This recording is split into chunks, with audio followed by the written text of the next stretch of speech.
Olá, eu sou André Miceli e esse é mais um podcast da MIT Technology Review Brasil. Hoje eu, Rafael Coimbra e Carlos Aros vamos falar sobre as batalhas da guerra de microchips. Os fabricantes dos Estados Unidos e da China estão buscando materiais para reduzir a dependência do monopólio de uma empresa japonesa.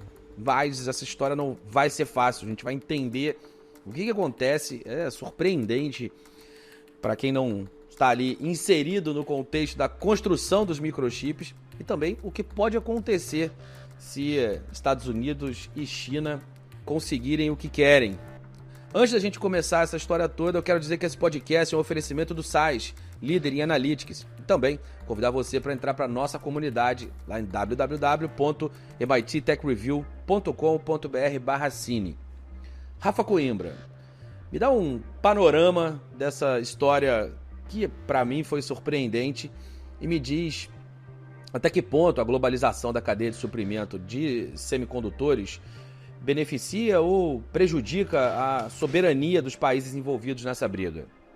André, essa é uma história saborosa, picante, que acontece ali na cozinha do mundo da computação, nos bastidores, que envolve uma empresa que nós aqui no Brasil devemos conhecer todos por um tempero ou por alguns temperos, que é a Ajinomoto, uma empresa japonesa. E se você for agora no supermercado, provavelmente você vai encontrar algum tempero ali da Ajinomoto. Mas a gente não está falando aqui de tempero, apesar de ter a relação aqui com o nosso mundo, aqui com a receita global do microchip. Por quê? Essa mesma empresa que faz temperos, ela começou a desenvolver um composto químico ali lá nos anos 70, 1970, foi desenvolvendo isso até que na década de 90 ela realmente conseguiu chegar ali num composto químico que funciona como um isolante. Ela tinha ali a pretensão de fazer algum filme isolante e eles conseguiram fazer esse elemento. Esse elemento foi batizado de ABF, ou Ajinomoto Build-Up Film. É um filme que funciona ali, se a gente conseguir abrir, né, um microchip, você vai ver que ali dentro tem uma camada fininha de isolante. E isso se tornou padrão mundial. A Ajinomoto conseguiu fazer isso de uma maneira tão bem feita. E ali no início da revolução, né, estou falando dos anos 90, ainda estava pegando o começo da internet, com a produção crescente de computadores. Quando ela percebeu isso e os fabricantes usaram esse elemento, isso passou a servir como base. E hoje a Ajinomoto, ela ainda, desde então, né, e hoje ela ainda é monopolista nesse setor. Praticamente todos os chips que precisam desse tipo de componente usam o elemento da Ajinomoto. Então, o que está acontecendo é que há muitos anos, mas principalmente agora, existem empresas, o André estava citando aqui, nos Estados Unidos tem uma empresa que está tentando tirar, né, quebrar esse monopólio da prática da Ajinomoto, é a Tektronix, mas também tem algumas empresas na China tentando fazer com que esse elemento seja produzido de uma maneira que não dependa exclusivamente da Ajinomoto.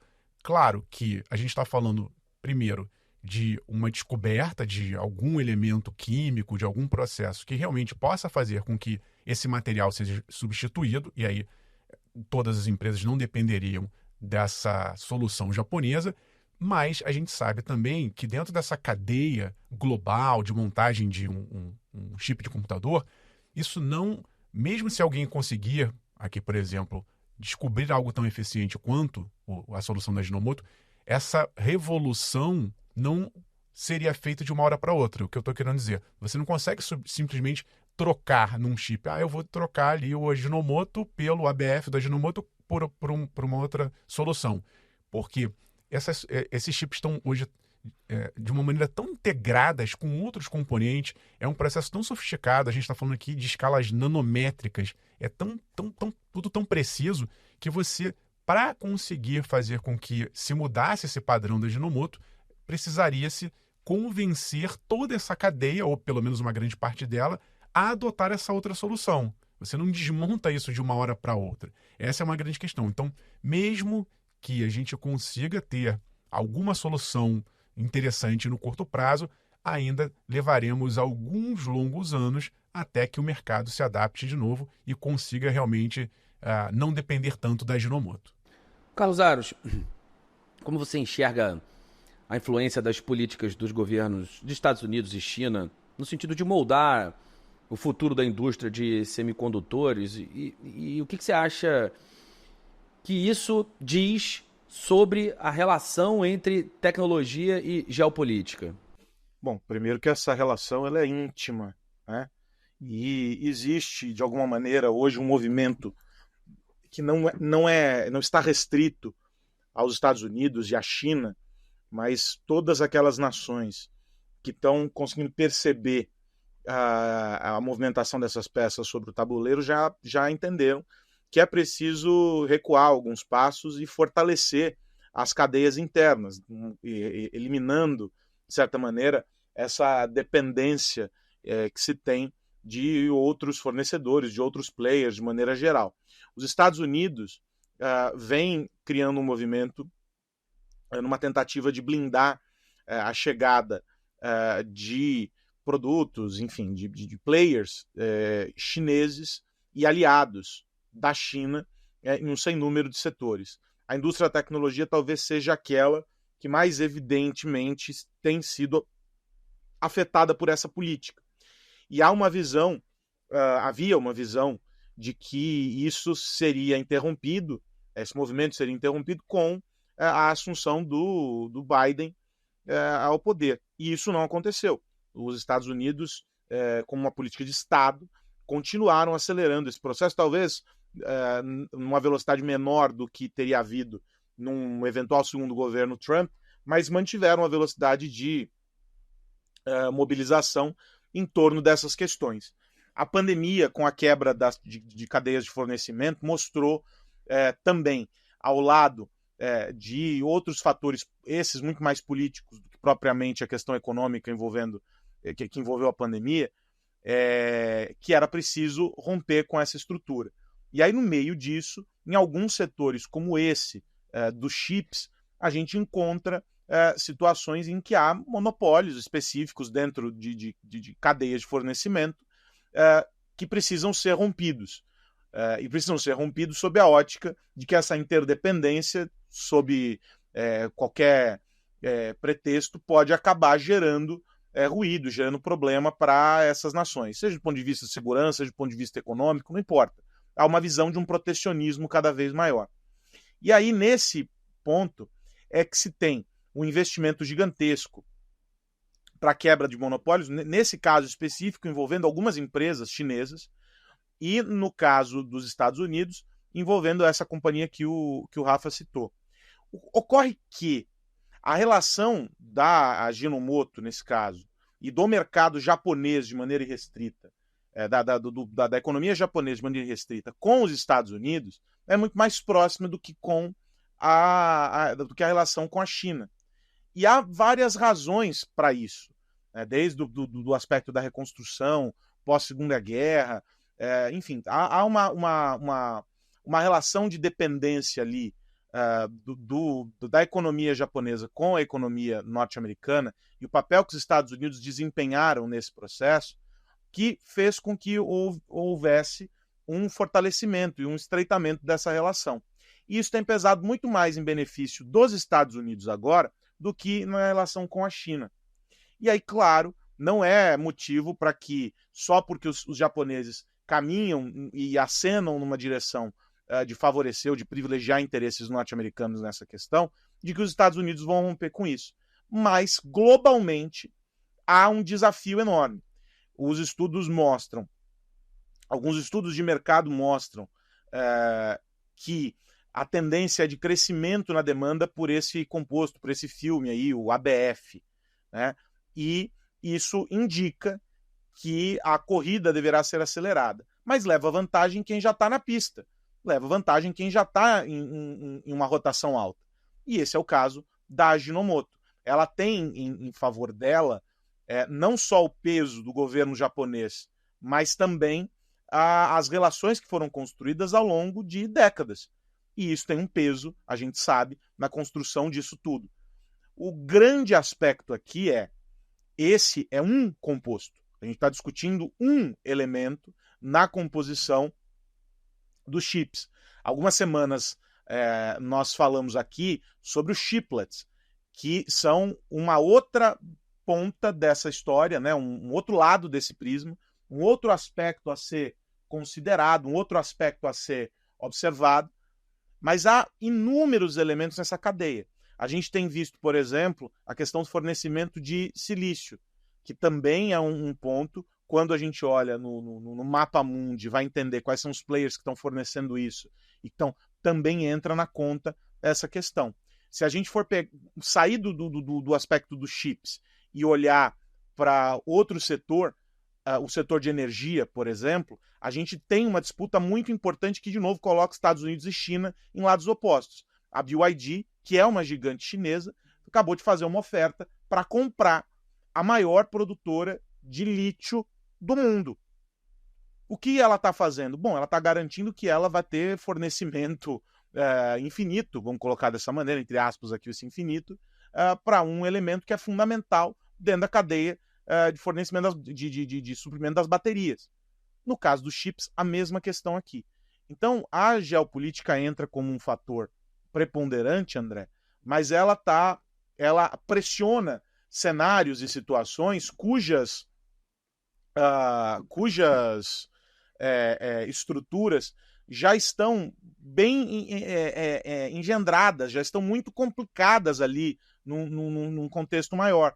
A questão econômica e as relações bilaterais, a questão de outros e pequenos players que entram, a garantia de que esses novos modelos alternativos, que esses produtos alternativos são tão eficazes quanto o que se tem, né? Uma coisa é eu ter um produto que está há décadas rodando e colocar um novo agora que precisa ser explorado dentro de todas as possibilidades. Então, a geopolítica é um fator importante, mas ela isoladamente é refém de uma série de outros interesses. E até que se prove o contrário, nem o governo chinês, nem o governo norte-americano, nem o governo japonês são loucos o suficiente para darem um chute na mesa, virar a mesa e romper com o que está funcionando. Ninguém vai desmontar um castelo de cartas, né? Você vai encontrar um caminho alternativo para tudo isso. Mas, de maneira muito objetiva, o que a gente tem hoje é uma celeuma causada por decisões políticas que não tem encontrado respaldo, não tem encontrado respostas em soluções efetivas apresentadas do ponto de vista econômico e do ponto de vista tecnológico. Ainda há incertezas nesses dois aspectos. E por isso a geopolítica pressiona, faz muito barulho, vira manchete, vira sanção, vira discurso muito bonito em tribuna, mas não se converte efetivamente, por exemplo, na quebra desse monopólio.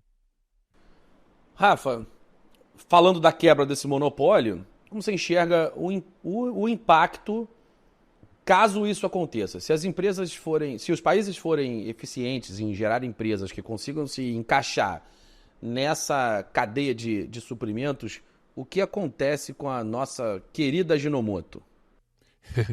Ela vai ficar aí com um gosto amargo nos seus lucros, provavelmente. Não vai Mas, ser nada umami. Não vai ser umami, né? Explica aí o umami, Ares. O umami é o quinto sabor.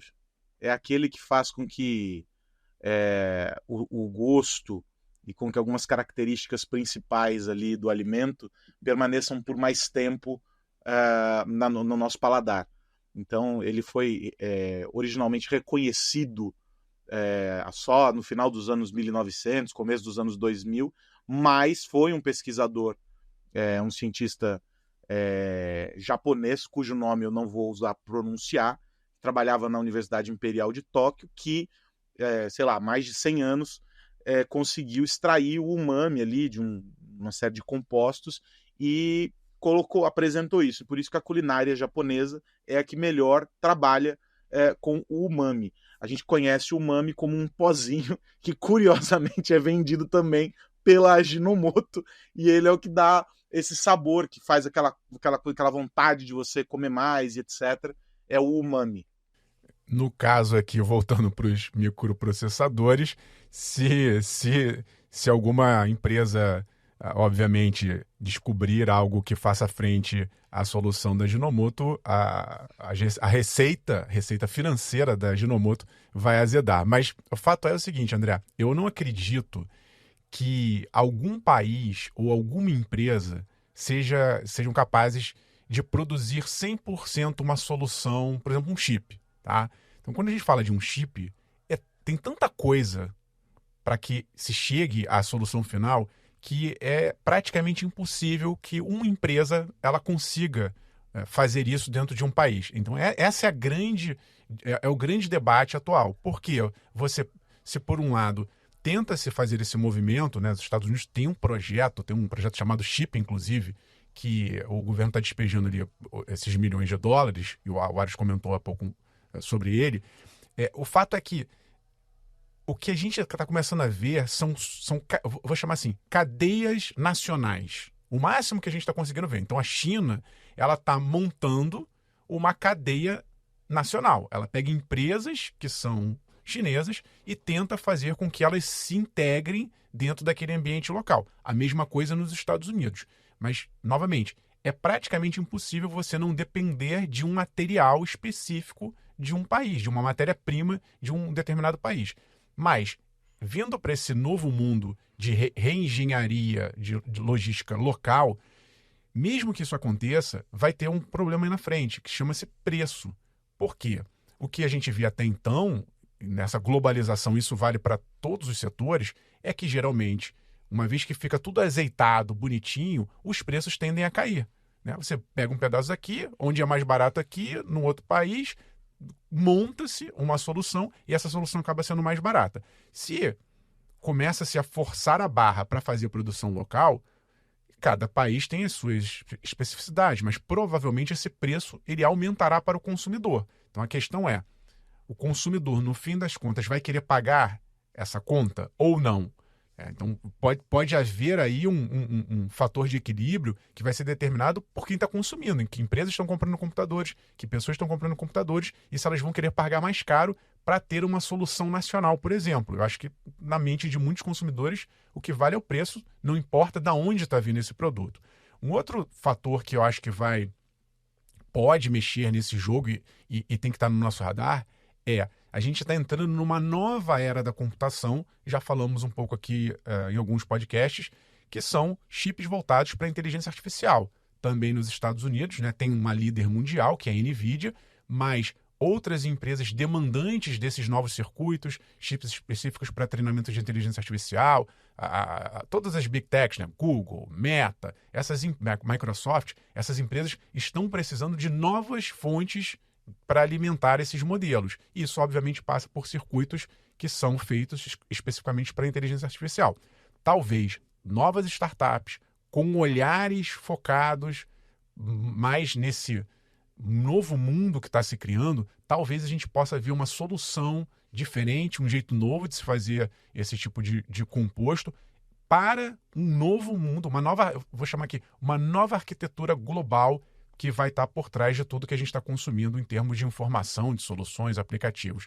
E aí sim, eu acho que não vejo nada agora, né? Mas vai que uma startup dessas consegue fazer alguma coisa disruptiva que mude completamente o mercado, da mesma maneira como a Ginomoto fez, né? A Ginomoto fez isso. Ela, num determinado momento, estava no momento certo, na hora certa, com o pozinho certo ali, o filme certo, para fazer o isolamento químico. Por que não agora alguém chegar no momento certo, na hora certa, para esse novo mundo que está se desdobrando na nossa frente?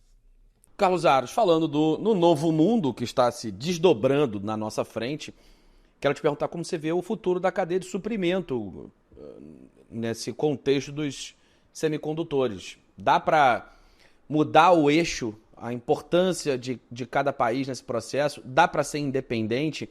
Como essas questões vão se refletir na geopolítica nos próximos anos? Eu acho que a independência total, ela hoje não é mais viável. Até porque a gente caminhou ao longo de algumas décadas fazendo com que cada país investisse, se posicionasse, construísse fortaleza onde tinha um potencial maior, onde tinha ali a expertise, onde tinha condições mais favoráveis, certo? Então, refazer esse caminho levará seguramente muitas décadas, se essa for a escolha desses países todos. A grande questão é como reduzir essa dependência. E daí aqui é mais ou menos como montar o cardápio de um restaurante. O chefe vai escolher os pratos e vai entender de maneira lógica quais são os fornecedores que entregam os melhores produtos, com os melhores preços e com a garantia de que vai haver regularidade, porque esse cardápio ele não vai ser trocado todos os dias. Eu não posso oferecer um filé com fritas e simplesmente no dia seguinte não ter fritas para eu vender junto com o filé. Então, basicamente aqui a história é que no meio desse processo em que surgem novos players para tentar romper com o monopólio de algumas empresas, e a Ajinomoto é uma delas, vale lembrar, né? Há vários outros players que se não representam um monopólio, têm uma dominação grande do mercado. Na tentativa de romper com esses monopólios, esses novos players que vão surgir vão dar conta de uma capacidade ainda, pelo menos de início, limitada.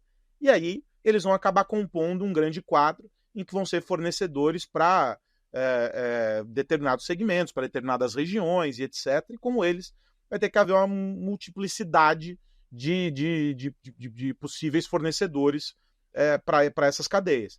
Talvez elas sejam mais diversificadas no futuro, talvez a gente tenha uma questão em que a geopolítica e as relações entre alguns desses países vão ter um peso muito maior do que tem hoje, porque se a gente for pensar, tem acordos bilaterais e negócios que são feitos entre países privilegiando alguns segmentos, mas na hora que a coisa aperta, é aquela história do farinha pouca, meu pirão primeiro. Eu esqueço a relação bilateral e eu vou comprar o produto de quem tem para vender. A gente assistiu isso na pandemia. O país tal não está conseguindo entregar. Bom, sai correndo atrás de alguém que pode entregar, porque eu não vou parar aqui com o que eu preciso fazer. Então, o que vai acabar acontecendo é que a questão política terá um peso muito maior na definição desses parceiros, que é o que a gente está vendo hoje nos Estados Unidos acontecer. Né? As empresas americanas, há um tempo atrás, foram até o governo pedir, olha, por favor, da maneira como está, você vai me quebrar. Eu preciso ter saídas, não dá para ser uma ruptura total, tem que haver uma transição. Esse aqui é o meu principal fornecedor. Então, o que vai acontecer, muito provavelmente, é que a gente vai ter uma diluição, nós vamos ter um processo em que aquilo que era uma relação de um para um vai se tornar de muitos para muitos, e as cadeias vão se tornar mais diversas, mais complexas, e isso terá um impacto na questão de governança, que vai se tornar ainda mais preponderante. Isso vai ter um impacto, evidentemente, nas questões políticas entre esses países, vai ter um impacto muito importante na necessidade de formação e de desenvolvimento de tecnologias e de capacidades dentro desses novos mercados, e as empresas vão ser as indutoras disso, porque no fim, por mais que a gente saiba que as definições políticas e esses acordos todos aconteçam em uma esfera acima, são as empresas que mantêm a engrenagem rodando, né? E elas, portanto, vão perceber onde o calo aperta para poder induzir, para poder fomentar a formatação desses mercados. Esses números todos que a gente citou aqui, que o Rafa trouxe sobre essas empresas que estão investindo, etc., eles vêm de duas fontes. É investimento governamental, mas é também o investimento dessas empresas. É a iniciativa privada induzindo a formação dessas capacidades e a formação dessas a busca por essas alternativas. Então, eu vejo esse como o grande futuro. E de alguma maneira, aquilo que a gente gostou de ver durante muitos anos, a tal da globalização e etc., já de algum tempo vem se desconstruindo e a gente volta para dentro do cercadinho, olhando por cima da cerca e entendendo se tem alguma ameaça vindo do outro lado. Não é mais tão bonito esse mundo globalizado como se pensou, como se projetou há algumas décadas. O que mais você precisa saber? Bom, é isso. Agora é hora de virar a chave. Rafa Coimbra, no que você vai ficar de olho essa semana? Tô de olho, André, numa nova febre, num aplicativo chamado AirChat, que vou simplificar aqui, dizendo que ele é mais ou menos um Clubhouse 2.0. Para quem se lembra, aí no meio da pandemia, teve um aplicativo, o pessoal entrava, batia papo ao vivo, como se fosse uma rádio, um grupo, e agora tem uma tentativa de recriação mais ou menos desse espírito de conversa em forma de rede social. Então o que a gente vê quando abre esse aplicativo são conversas em áudio, você pode ver a transcrição, ela acontece automaticamente, mas a ideia dos criadores é que houvesse ali uma atmosfera de uma conversa natural. A gente hoje se comunica muito por meio de texto e dá para perceber que muitas vezes essas conversas acabam indo às vezes até para briga. Perde-se ali muita nuance do tom da voz, do jeito que a pessoa fala. Então a aposta desse novo aplicativo é que a gente voltasse a conversar de uma maneira mais natural, mais descontraída, como era no início das redes sociais. Se a gente fosse voltar lá atrás, no Facebook, no próprio Twitter, né? O início ali, as pessoas entravam, falavam um bando de besteira, era uma coisa mais descompromissada, não tinha cancelamento, não tinha polarização, era um ambiente muito mais tranquilo. E a ideia é que você ouvindo alguém, você consiga entender melhor o que essa pessoa está dizendo, sem agressividade, e percebendo nuances que um texto muitas vezes não entrega. A gente percebe isso numa mensagem de WhatsApp, às vezes, dependendo do tema, se for um tema mais sério, mais delicado, é muito melhor você mandar uma mensagem para que a pessoa entenda em que tom você está transmitindo aquela mensagem do que simplesmente você mandar um texto ali seco, curto, que pode ser entendido de uma maneira completamente diferente da que você está tentando transmitir a mensagem. Fato é que está bombando na loja de aplicativos, foi um dos mais baixados nos últimos dias nos Estados Unidos. Os ingressos já estão esgotados, porque você só entra com ingresso. Então tem toda aquela coisa do FOMO, do Fear of Missing Out, que o Clubhouse também gerou no início, mas ainda é muito cedo para dizer que isso vai vingar, porque não está claro também. Eu estava olhando aqui a entrevista com os investidores do aplicativo, eles não têm um modelo de negócio definido, não sabem como é que vão ganhar dinheiro, se vai ter propaganda, como é que monetiza, etc e tal. Mas vamos ficar de olho, né? Eu acho que pelo menos essa reflexão sobre conversas civilizadas, isso por si só já é alguma coisa interessante e que toda vez que surge um aplicativo novo, eu gosto de prestar atenção. E você, Carlos Aros? De olho numa discussão no Congresso aqui brasileiro, André, que envolve de novo, a política pesando a mão em questões que mereciam, antes de qualquer coisa, um olhar muito mais comedido, um olhar técnico. Né? O PL 2630, que ficou conhecido como PL das fake news e que não necessariamente trata desse tema, ele passa por isso, mas não é a ênfase do texto, estagnou e a presidência da Câmara, o presidente Arthur Lira, decidiu que vai criar um novo grupo de trabalho, que vai ser constituído por pessoas a definir, e esse grupo de trabalho vai repensar todo o caminho.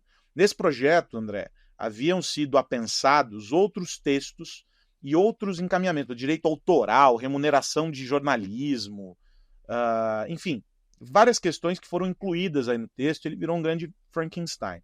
Tive a oportunidade nessa semana de conversar com o relator do projeto, o deputado Orlando Silva, que também relatou lá atrás, foi um dos responsáveis pelo encaminhamento com o Marco Civil da Internet, que, aliás, neste dia 23 de abril de 2024, completa 10 anos.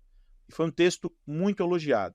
Também nesta semana que passou, tive a oportunidade de conversar com um dos autores do Marco Civil da Internet, um dos pais desse projeto, que manifestou algumas preocupações sobre esse encaminhamento que o Congresso está dando para um tema tão importante. Não é só sobre fake news, embora o tópico fake news seja um tópico importante, e não fake news em si, mas a desinformação e o impacto que a desinformação tem sobre a sociedade. Mas o que é preponderante aí?